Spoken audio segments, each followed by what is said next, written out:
जूनागढ़ नामक गांव में एक तालाब था। वो बहुत ही खास तालाब था क्योंकि उस तालाब से जलपरी निकलती थी और वो लोगों को अद्भुत और अनोखी शक्तियां देती थी। गांव के सभी लोग उस जलपरी से मिलने का इंतजार करते थे ताकि वो जलपरी उन्हें भी अद्भुत और अनोखी शक्तियां दे।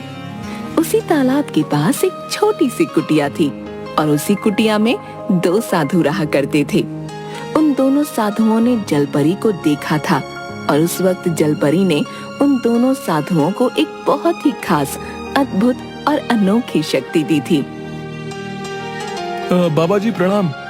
हाँ बेटा, बोलो क्या बात है? बाबा जी एक कृपा कर दीजिए। हाँ बच्चे, बताओ क्या समस्या है तुम्हारी? बाबा, जैसे आप लोगों को जलपरी ने एक खास शक्ति दी है, वैसे ही शक्ति मुझे भी दिलवा दीजिए ना। वाह बेटा वाह, तुमने कितनी आसानी से कह दिया कि तुम्हें भी हमारी जैसी शक्तियां जलपरी से चाहिए। मगर तुम ये भूल रहे हो कि हमने कितनी कड़ी तपस्या की है, तब जाकर हमें ये शक्ति मिल पाई है। हाँ बाबा जी, मैं जानता हूँ, आप कहिए तो सही, मैं भी कड़ी से कड़ी तपस्या करूंगा, मगर बस एक बार मेरी ये इच्छा पूरी कर दीजिए। अच्छा ठीक है बेटा, हम इस पर विचार जरूर करेंगे। अभी तुम जाओ। जी बाबा प्रणाम। दरअसल उन दोनों की अद्भुत शक्ति ये थी कि वो तालाब के पानी के बीचों बीच चल सकते थे, वो भी बिना किसी सहारे के। और ये शक्ति उस तालाब में रह रही जलपरी ने उन्हें दी थी।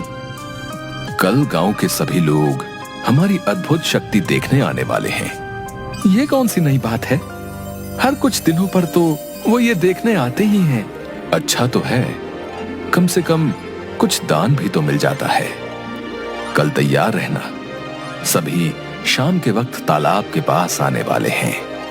हम उन्हें पानी पर चलकर दिखाएंगे। हाँ ठीक है। गांव के सभी लोग उस तालाब के पास भीड़ लगा देते हैं और दोनों साधु का इंतजार करने लगते हैं।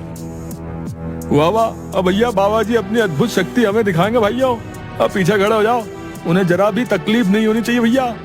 हाँ, और सभी चलो दान पेटी में थोड़े थोड़े पैसे रख देते हैं, तब तक वो लोग आते ही होंगे।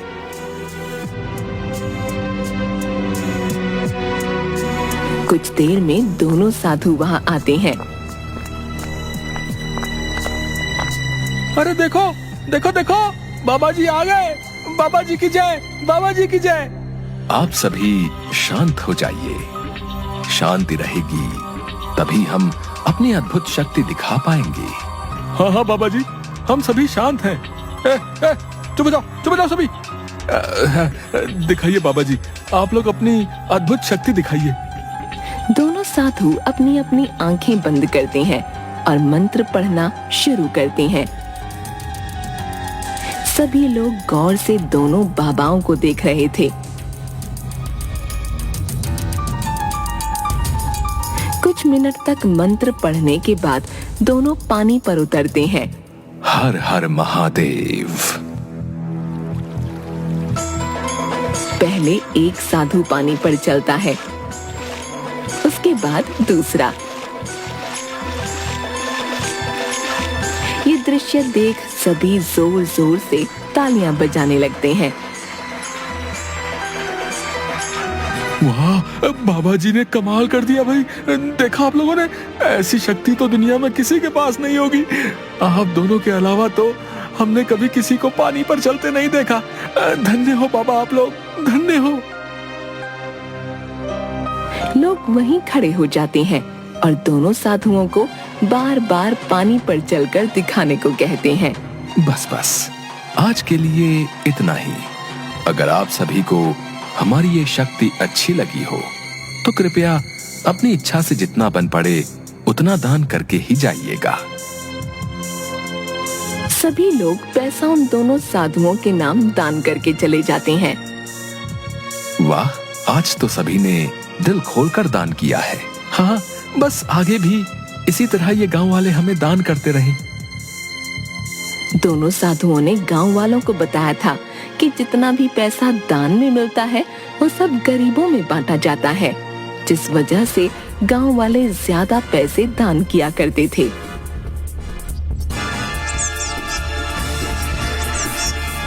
एक दिन जब वो दोनों साधु पैसों की गिनती कर रहे थे, तभी एक आदमी उनकी कुटिया के बाहर आता है। बाबा जी, क्या आप लोग अंदर हैं? अरे तुम बाहर जाओ और देखो कौन आया है। एक साधु कुटिया से बाहर आता है। बाबा जी, मेरी मदद कीजिए। कैसी मदद? बाबा जी, क्या मैं अंदर आ जाऊं? अंदर आकर सारी बातें बताता हूँ, नहीं तो कोई सुन लेगा। नहीं नहीं, अभी थोड़ी देर बाहर ही इंतजार करो। बाबा जी, आने दीजिए ना, तभी तो मैं आपको अपनी समस्या बता पाऊंगा। वो कुटिया के अंदर घुस जाता है। तब तक साधु ने सारे पैसे वहां से हटा दिए थे। अरे तुम कौन हो और अचानक अंदर घुस आए? बाबा जी, मुझे आप लोगों से एक बात करनी है, कृपया सुन लीजिए। ठीक है, बोलो, क्या बात है? बाबा जी, बुरा मत मानिएगा, मगर मैं आप लोगों की अद्भुत शक्ति से बहुत ही ज्यादा प्रभावित हुआ हूँ। अब बस मुझे भी आप जलपरी से मिलवा दीजिए। मैं भी उनसे एक अद्भुत शक्ति मांगना चाहता हूँ, ठीक वैसी ही जैसी आप लोगों के पास है। हमने पहले भी कहा है, ये कोई आम चीज नहीं जो बहुत आसानी से मिल जाए। इसके लिए कड़ी तपस्या की जरूरत पड़ती है। बाबा, आप लोग जैसा कहेंगे एकदम वैसा ही करूंगा, बस मेरी ये इच्छा पूरी कर दीजिए। अच्छा अच्छा, ठीक है, तुम जाओ, हम सोचकर बताएंगे। वो आदमी वहां से चला जाता है। इसी तरह उन दोनों साधुओं के पास बहुत सारे लोग आते और वो सभी जलपरी से मिलकर एक अद्भुत शक्ति पाना चाहते थे। अरे ये गांव वाले तो मानने को तैयार नहीं हो रहे। हर रोज कोई ना कोई आ ही जाता है और जलपरी से मिलवाने के लिए कहता है। आखिर कब तक ऐसा चलेगा? अब तो मुझे लगता है इन सभी को जलपरी से मिलवाना ही पड़ेगा। क्या सच में? तुम्हें पता है तुम क्या बोले जा रहे हो? हाँ बिल्कुल, जब सभी मान नहीं रहे तो यही करना पड़ेगा। एक जगत नाम का आदमी दोनों साधुओं के पास आता है और जलपरी से मिलकर अद्भुत शक्ति पाने की बात कहता है। अच्छा अच्छा, ठीक है, तुम्हें जलपरी से मिलना है ना? चलो, हम तुम्हारा ये काम करेंगे। मगर जैसा कि पहले भी मैंने कहा था, ये कोई आसान काम नहीं। आप दोनों जैसा कहेंगे मैं वैसा ही करूंगा। हाँ ठीक है, एक काम करो, इसमें जो भी सामान लिखा है उसे खरीद कर ले आओ। इन सभी सामान का क्या होगा बाबा जी? अरे इसी सामान के द्वारा तो हम जलपरी को बुलाएंगे। जी ठीक है, मैं अभी ये सामान लेकर आता हूँ। जगत बाजार जाता है। अरे 20 किलो चावल, 20 किलो आटा, 5 लीटर घी, 4 लाल साड़ी, 4 डब्बा चूड़ी, 2 सोने की कान की बालियां। इतना सारा सामान मैं अचानक कैसे खरीदूं भाई? जगत इस पर कुछ देर सोचता है। चलो कोई बात नहीं, जलपरी से मिलने के लिए इतना तो कर ही सकता हूँ।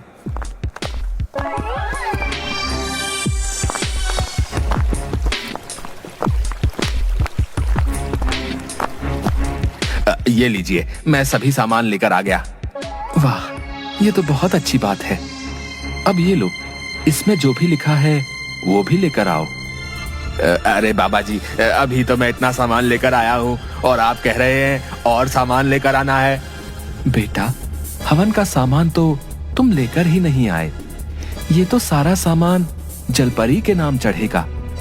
बाकी हवन के लिए भी तो सामान चाहिए। वापस जगत बाजार आता है और हवन का सामान खरीद कर ले जाता है। बाबा, अब मेरे पास बिल्कुल भी पैसे नहीं बचे हैं। आपने जो भी कहा वो मैं सब लेकर आ गया हूँ। हाँ बेटा, अब कुछ भी नहीं चाहिए। हम आज से ही हवन शुरू करते हैं। दोनों साधु सारा सामान एक साथ रख देते हैं और हवन शुरू करते हैं।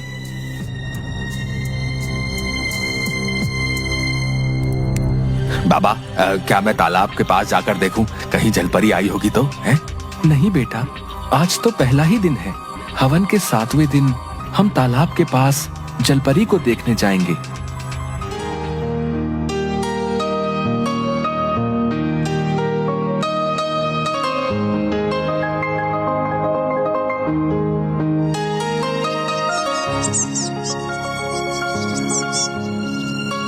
7वें दिन वो आदमी दोनों साधुओं के पास आता है।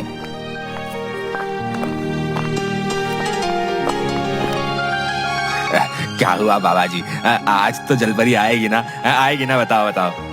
हाँ जरूर। वो दोनों साधु जगत को तालाब के पास लेकर आते हैं, आंखें बंद करते हैं और मंत्र पढ़कर कहते हैं,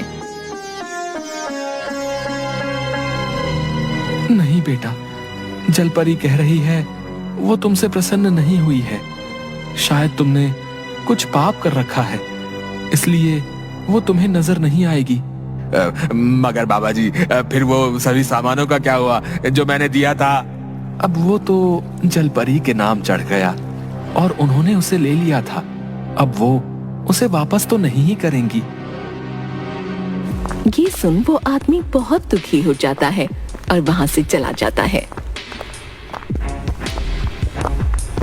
इस तरह वो दोनों साधु पूरे गांव में सभी को जलपरी से मिलवाने के बहाने ढेर सारा सामान लेने लगते हैं। गांव वाले उनकी बातों में आने लगते हैं और बार बार हवन करवाने लगते हैं, ये सोचकर कि एक ना एक दिन तो जलपरी उनसे खुश होगी। साथ ही साथ वो दोनों तालाब के पानी पर चलकर अपनी अद्भुत शक्ति दिखाकर भी गांव वालों से दान के बहाने पैसे कमाने लगते हैं।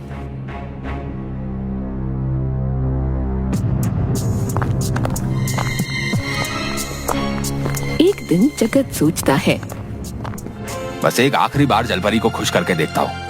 आज के आज बाबा से मिलने जाता हूँ। जगत शाम के वक्त उन साधुओं की कुटिया की ओर आने लगा। उस वक्त दोनों मिलकर सारे पैसे गिन रहे थे।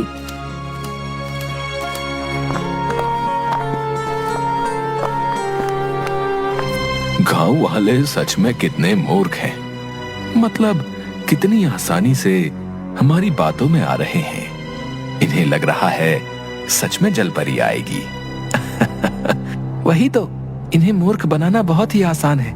जब कोई जलपरी है ही नहीं तो जलपरी आएगी कहां से? बस मैं तो चाहता हूँ ये सभी ऐसे ही मूर्ख बनते रहें और हम मालामाल बनते रहें। ये सब जगत सुन लेता है। क्या इसका मतलब ये दोनों आज तक हमें मूर्ख बना रहे थे? अगर कोई जलपरी है ही नहीं तो इसका मतलब हुआ कि इनके पास कोई अद्भुत शक्ति होगी नहीं, क्योंकि इन लोगों ने तो यही कहा है कि जलपरी ने इन्हें पानी पर चलने की अद्भुत शक्ति दी है। सच जान जगत को बहुत गुस्सा आता है और उनकी सच्चाई सभी गांव वालों के सामने लाने की बात वो सोचता है।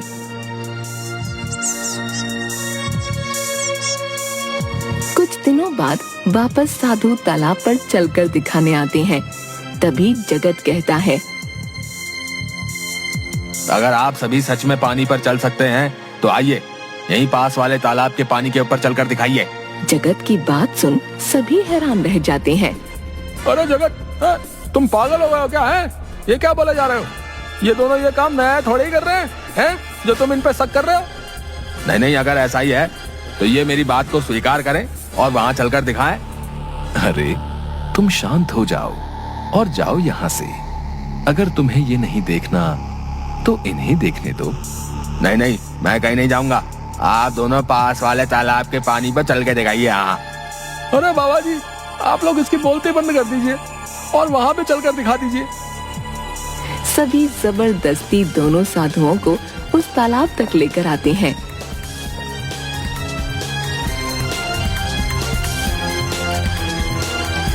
जैसे ही दोनों उस तालाब के पानी में जाते हैं, एक कदम भी पानी पर नहीं रख पाते और पानी में गिर जाते हैं।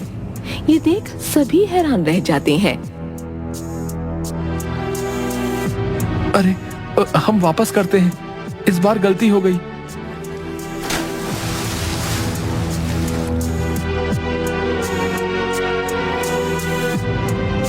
बार बार करने पर भी वो पानी पर चल नहीं पाते।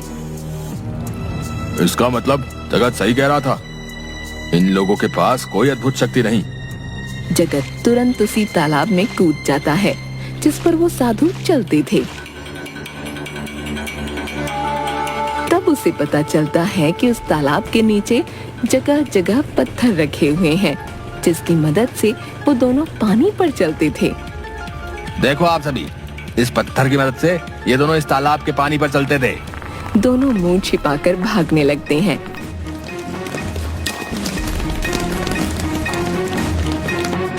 तभी गांव वाले उन्हें पकड़ लेते हैं। जगत ने जो भी सुना था वो सब कुछ जगत गांव वालों को बताता है।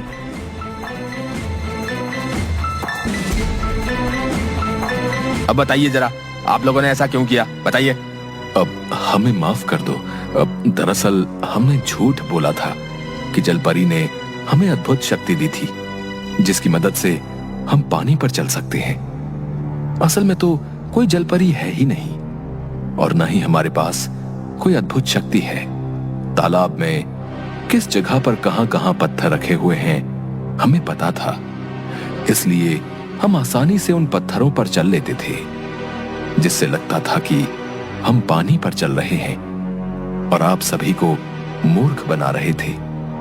हाँ, और जब सभी हमारे पास आने लगे और जलपरी से मिलने की जिद करने लगे, तब हमने आप सभी से झूठ बोला कि जलपरी को खुश करने के लिए हम हवन करेंगे। वो सारा सामान हम ही रखते थे, जलपरी नहीं। और दान के बहाने भी जितने पैसे आप लोग देते थे वो भी हम ही रखते थे। ये सुन सभी गांव वाले बहुत गुस्सा हो जाते हैं और उन्हें मारने लगते हैं।